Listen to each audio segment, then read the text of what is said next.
Okay, good evening, Shima girls. Welcome to my response video to what protective styling means to Shima. The other day I posted the video, what does protective styling mean to you? So I am very happy to see so many responses to that video. 21 responses last time I checked. So I'm very happy that a lot of you ladies participated. Now what's going to happen here is that I am going to say quite a few things regarding what protective styling means to me and even share some of my very own life experiences regarding, what I've gone through with my hair and things of that nature. So I was going to address your comments and stuff, but what I'm going to do, I'm going to go into the comment section itself and I'll address it there. But this video, I am going to focus on what does protective styling mean to Shima. And let's begin. Okay, I am going to start off by describing what it has meant to me, and then I'll once again jump into the definition of protective styling. So I'm going to set it up that way. Okay, here we go. Protective styling, not to sound corny, but it is the truth. Protective styling has changed my life. Why? Because protective styling, along with the continual use of my Shima oil, of course, and the gentle handling and all of those vital techniques that goes hand in hand with proper black hair care, has revolutionized the condition of my hair, which in terms has revolutionized my self-esteem as a woman of color who happens to have Afro-textured hair. And I just wanted to point out that in light of this video, I am wearing my hair in a protective style with the hair bun attachment. So this is it. And I've demonstrated the tutorial in a previous video. And as we very well know, as women of color, we are usually stereotyped with the quote unquote bad hair, just simply because we have Afro textured hair, which is a very unique type of hair texture that I don't see no other race with. So it's very unique texture, but it is stereotyped because of the lack of knowledge regarding proper black hair care. Okay, so this is why I have done everything that I can to re-educate the women of color regarding proper black hair care. So the stereotype, these myths can vanish into thin air. Okay, so what am I saying when I say that protective styling has revolutionized my life as well as my self-esteem? Okay, this simply means that now that I have learned how to keep my hair healthy and get it to grow as long as I want it to grow, I now feel more confident. I now feel more comfortable, and I now feel more empowered than I ever did before. I did not used to feel this way before, which meant that my self-esteem was very, very low due to the fact that my hair was in such bad shape and did not appear to grow. So this goes hand in hand. Our hair is a very essential part of our bodies and how we feel as women regarding our beauty. And I'm going to get into that right now. Okay, this is why we have to understand something here. Whether we like it or not, and whether we want to admit it or not, we as females are constantly being judged by how we look on the outside. Therefore, as a female, I consider my hair as an extension of my femininity as well as my overall beauty. Okay? As females, we are the gender that represents beauty, and that is a fact. As females, we are the gender that represents beauty, whether we like it or not, whether we want to admit it or not. Therefore, when we feel or we think that something about us is not beautiful, we begin to feel ugly. Okay? This is how we begin to feel. This is especially exacerbated when we are living in a country or in a surrounding, be it a school, a workplace, or even an island, that is telling us either subliminally or right in our faces that because our hair looks a certain way or doesn't grow to a certain length, we are therefore ugly or not good enough. Okay? Therefore, your mind begins to tell you, gosh, if I have kinky, coarse, nappy hair, I could never achieve great lengths of hair. Everything around me is straight, white people hair or Indian people hair or just another texture that doesn't look like my hair. I don't see, the woolly type of hair around me represented in the billboards, represented in the commercials, represented in the teen magazines I read, represented in the TV shows I'm watching. So what's wrong with me? I guess I'm just not good enough, therefore I feel ugly. And that my hair will never grow waist length. Heck, I'll be lucky if it grows armpit length, you would say to yourself.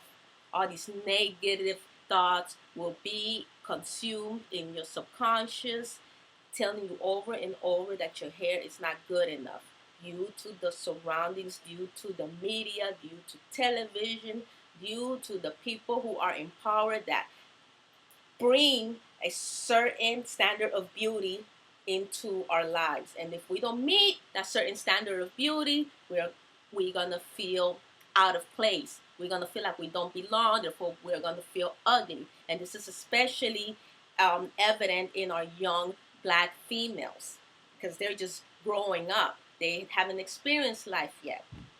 So this is a very serious issue, and I'm putting it out there in its rawest form because it needs to be acknowledged. And it doesn't help when your own kind bashes your hair texture. I still remember, and this is a very sad, unfortunate situation that occurred. But I'm going to share with you, Shima girls. I'm going to share with you today because I want you to understand how serious this can get and how serious it has gotten, unfortunately. I still remember being in the sixth or seventh grade, I believe, and there was this black boy in the classroom, and I overheard him. He was right next, not really next to me, but I think behind me, a couple of desks behind me. But we heard him loud and clear. Okay, this black boy was in the classroom and he was comparing this white girl's classmate's hair to this other black girl classmate's hair.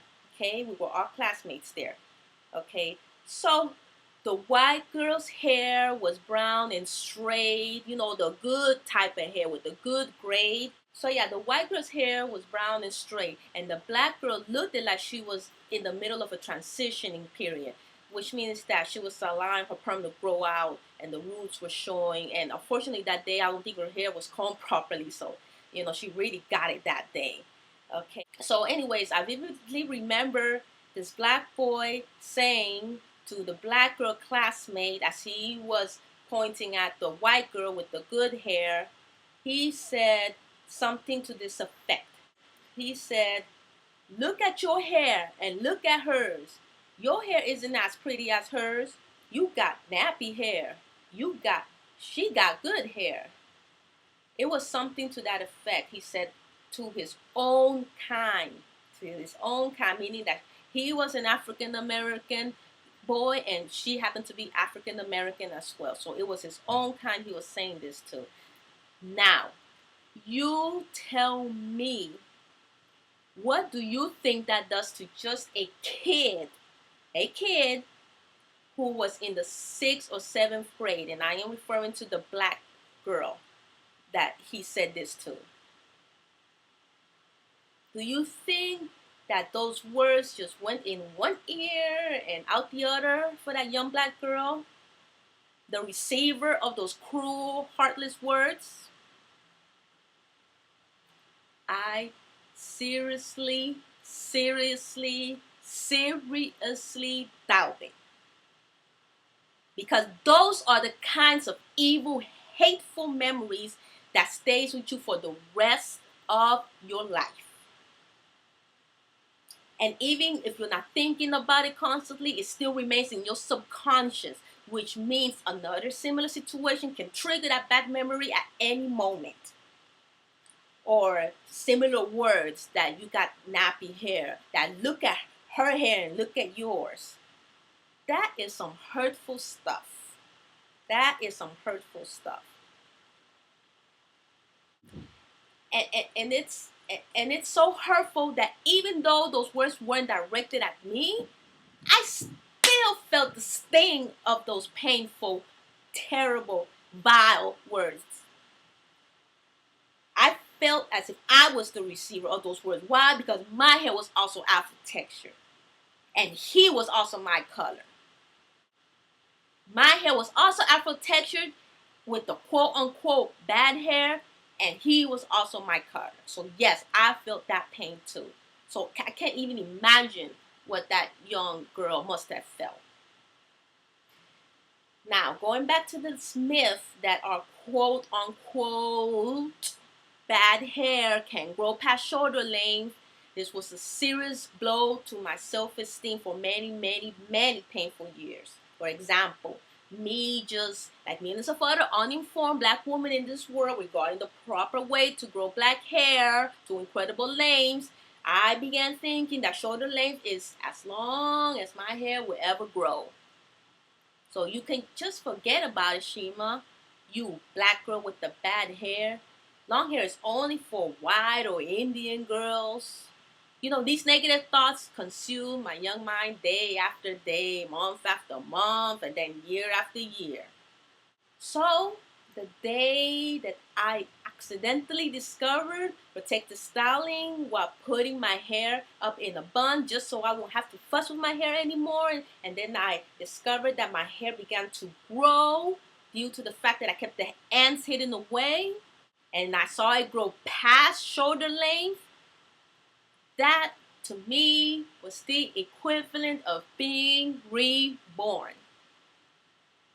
And as you know by now, if you've been to my website, you read about my discovery of protective styling, which this eventually led to the publication of my hair book, The Beauty of Textured Hair. That's how it all started. I started my Shima hair growth system with The Beauty of Textured Hair, my first hair book.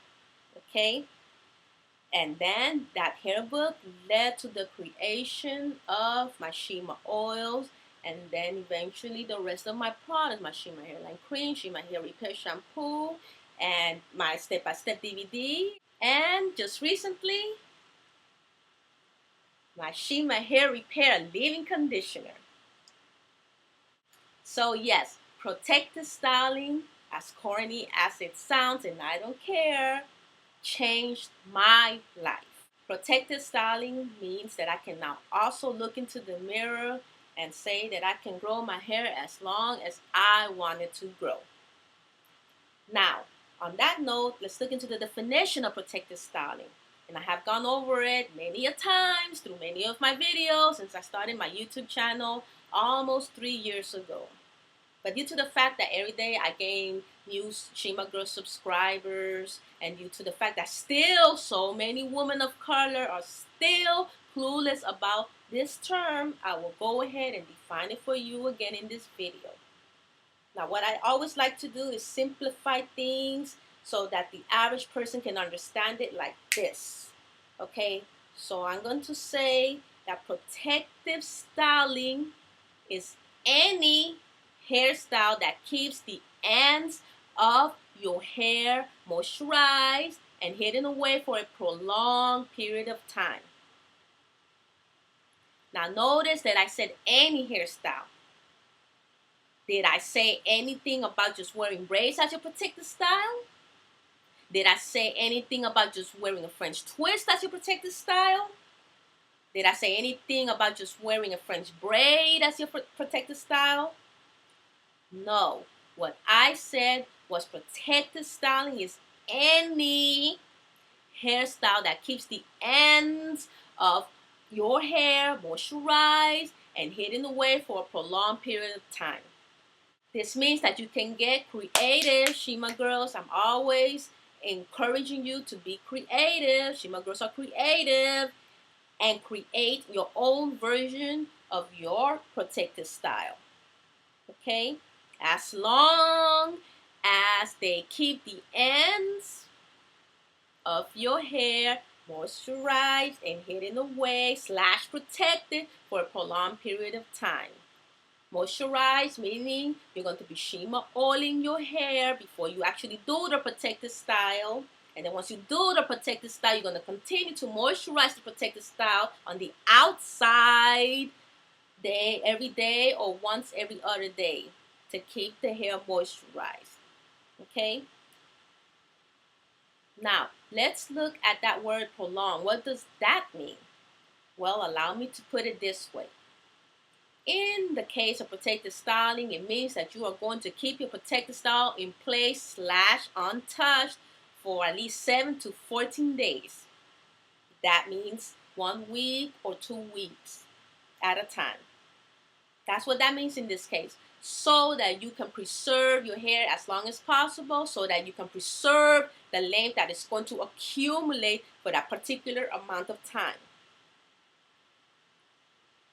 Remember, our hair grows on average ½ inch a month. Some people hair grow faster, some grow slower, but the average is ½ inch a month. So this means you have preserved anywhere from 1/4 to 3/4 of an inch during that 1 week to 2 week period if you kept your protective style in place and untouched for at least, again, those 7 to 14 days, meaning 2 weeks.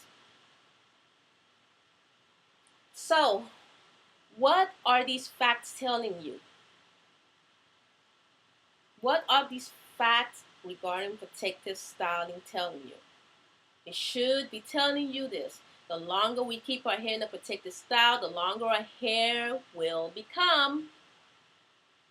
However, I don't recommend that you exceed more than 8 weeks, meaning 2 months with your protective style, because this creates dreaded growth, and oftentimes it can be quite a hassle to detangle that dreaded growth when you're going to be removing your protective style. So, okay, let me end the video here because it's getting a little bit too long. And I don't want it that long, okay? And I would like to thank you wonderful Shima girls once again for participating in my previous video. Okay, what does protective styling mean to you? Thank you very much for participating. We all learned a lot. I am sure we did. And that really means a lot to me, when we participate like this. Okay, so thank you for also watching this video, and I hope again you learned a lot, and you now understand a little bit better where I'm coming from. Okay, so see you next time, Shima girls.